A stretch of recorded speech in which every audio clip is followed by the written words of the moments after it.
Hello, my name's Roger. I'll be recording today. And my name is Hunter. As most of us will know, Pluto used to be a planet, but no longer is. What I aim to do here today is persuade you as the viewer whether Pluto should be titled as a planet again, or if it was right to label it as a dwarf. Something a lot of us grew up with was learning that Pluto is a planet, and we learned various different acronyms to remember the planets in order.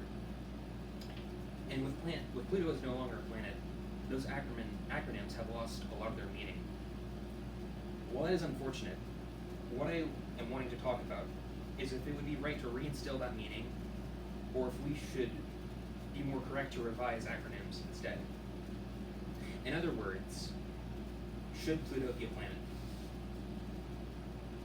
The International Astronomical Union, the IAU, are who oversee judging whether any object in space should or should not be a planet. And as of August 2006, Pluto was no longer one. But how is it that they judge this?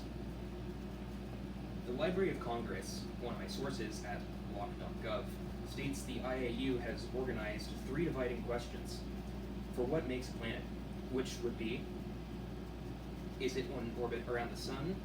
Is it large enough to allow hydrostatic equilibrium, which is asking if it is able to make itself round?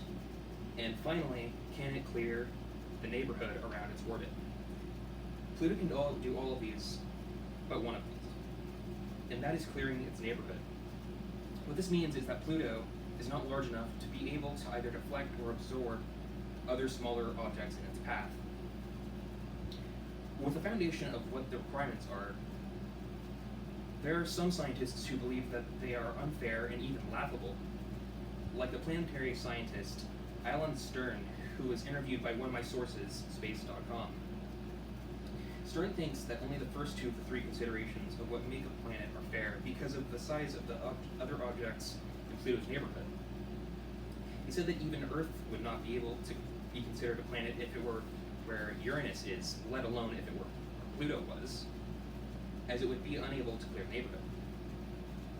Alan Stern goes on to say that the reason for Pluto's demotion is because of a, quote, unscientific desire to keep the number of planets low by other astronomers, as if Pluto were considered a planet, there would be a massive increase of how many planets we have.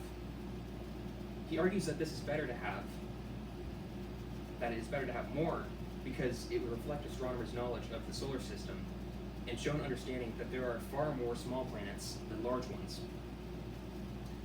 So, with this information, we can see that Pluto should be a planet, right? Or can we?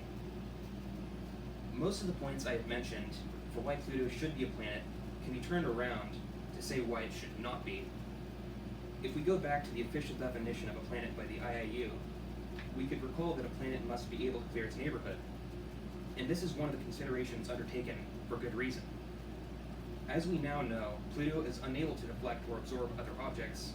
It may collide within its neighborhood, which would mean, should it collide, it would get destroyed.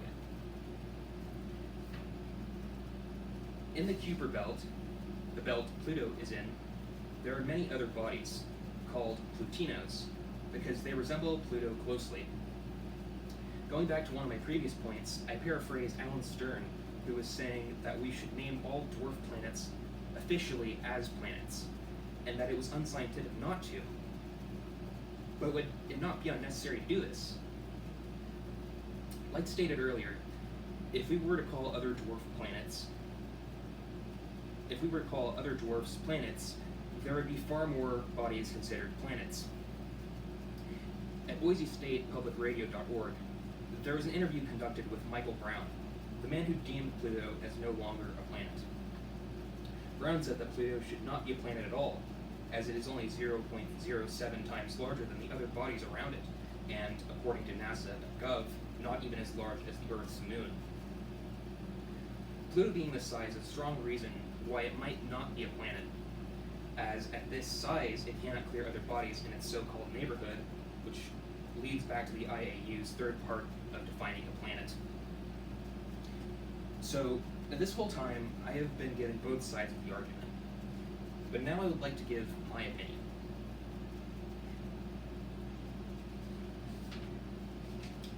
concluded from my research that Pluto is not a planet, and that it should not be. I believe this for some reasons more than others, so I want to show a main point from both sides. As stated earlier, if Pluto were considered a planet, we would have to consider all other dwarfs as planets, which seems impractical, as the divide from planet to dwarf comes from the definition of a planet being larger than its surroundings, or, to use a term some astronomers use, it dominates its orbit, which not only Pluto, but other dwarfs as well, cannot do. Michael Brown stating that Pluto is only 0.07 times larger than other bodies in the Kuiper belt also persuaded me, as that made me think there is no point why Pluto should be a planet if the other definite dwarfs are not. With these things stated, there is still one reason why I want to state for my conclusion, and this is the reason that convinced me the most. The single biggest thing that persuaded me was the definition by the IAU, where they said Pluto cannot clear its neighborhood. While Pluto orbits the Sun and can make itself roughly round, it cannot deflect or absorb debris or smaller bodies. Furthermore, I want to say that Alan Stern's argument for other planets not being able to clear the neighborhood if they were in Pluto's place is more or less pointless. Because if what we would consider to be a planet was in the space of Pluto, it would be big enough to clear its neighborhood, as well as likely be the largest planet in the solar system, as the further away a planet is from the Sun, the larger it has to be to clear its neighborhood. With what I think stated, I now want to start bringing my speech to a close.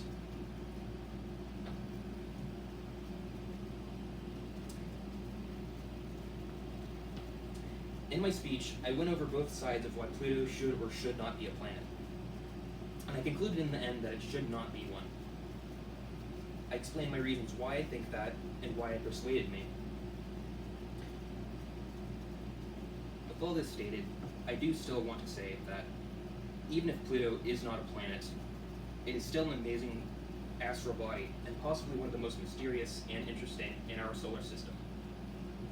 Thank you.